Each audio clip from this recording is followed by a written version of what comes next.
May Day, hari ini bertepatan dengan 1 Mei, adalah Hari Buruh Sedunia atau biasa disebut dengan istilah May Day. Bagaimana kondisi buruh di Indonesia? Data resmi pemerintah yang dikeluarkan oleh Badan Pusat Statistik atau BPS ternyata semakin memburuk. Upah real buruh, baik di sektor pertanian maupun bangunan, terus menurun. Walaupun secara nominal jumlahnya naik. Ini berarti tingkat kesejahteraan buruh terus memburuk, saudara-saudara.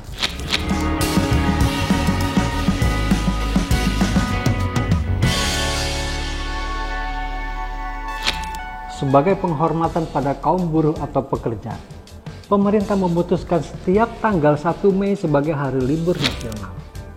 Kebijakan ini keluar sejak tahun 2013, tapi tampaknya baru sampai di situ. Kasih libur, urusan kesejahteraan mungkin belum sempat. Soal kesejahteraan buruh ini tentu dilihat dari pendapatan atau upah yang diterima. Jangan lihat upah nominalnya yang memang terus naik, tapi coba lihat upah real. Nah, upah real ini menggambarkan daya beli dari pendapatan atau upah yang diterima buruh. Upah real dihitung dari besarnya upah nominal dibagi dengan indeks harga konsumen. Intinya, yang diterima oleh para buruh kemudian dibagi dengan yang harus dikeluarkan. BPS membagi buruh dalam 2 kelompok, buruh tani dan buruh bangunan.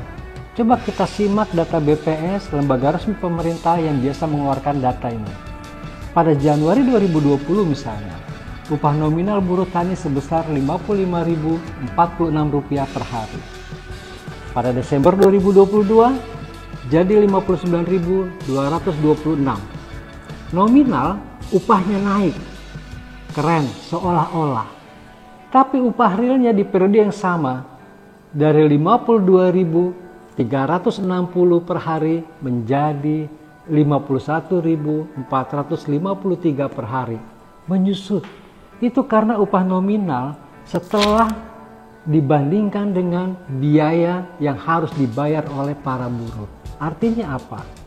Laju harga barang itu jauh lebih cepat dengan kenaikan harga nominal upah buruh. Hal serupa terjadi pada buruh bangunan. Pada Desember 2022, upah realnya sebesar Rp82.762 per hari. Padahal pada Januari 2020 bisa mencapai Rp85.764 per hari. Melorot. Kalau secara nominal sih naik, tapi kenaikan harga barang ternyata jauh lebih cepat dan lebih laju. Sehingga secara real tingkat kesejahteraan buruh jadi menurun. Disparitas atau selisih harga upah nominal dan upah real ini bisa mendorong lebih banyak buruh tani maupun buruh bangunan jatuh ke jurang kemiskinan. Daya jangkaunya terhadap kebutuhan pokok kian lemah. Tapi ya selalu diumumkan oleh pemerintah atau bahkan ditulis oleh media, ya kenaikan upah nominal seolah-olah buruh makin sejahtera. Ternyata itu semu. Walau kenyataannya terbalik sebenarnya. Soal yang dialami buruh tidak berhenti sampai di situ. Banyak upah yang diterima lebih rendah dari upah minimum provinsi. Pada tahun 2022 misalnya, rata-rata upah yang diterima buruh di 11 provinsi di Indonesia lebih rendah dari upah minimum provinsi. Ini data resmi BPS. Lalu kemana pemerintah? Pada tahun 2022 itu, kalau menurut data BPS itu ya, buruh di Aceh misalnya, yang upahnya paling banyak terenggut. Dengan upah minimum 3,2 juta per bulan, rata-rata buruh hanya terima 2,3 juta per bulan.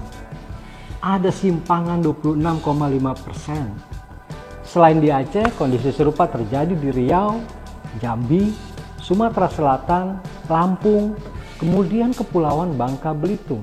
Total ada 11 provinsi. Tambahannya Kalimantan Selatan, Sulawesi Utara, Sulawesi Selatan, Gorontalo, dan Sulawesi Barat.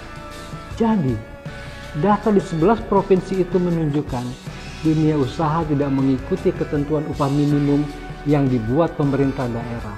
Setidaknya ada banyak pengusaha yang tidak mengikuti peraturan yang dibuat oleh pemerintah daerah terkait dengan upah minimum provinsi. Kemana Menteri Tenaga Kerja? Kemana pemerintah daerah? Dan kemudian pekerja pun yang pada akhirnya menjadi korban. Mayday, eling dan waspada. Jangan lupa ngopi.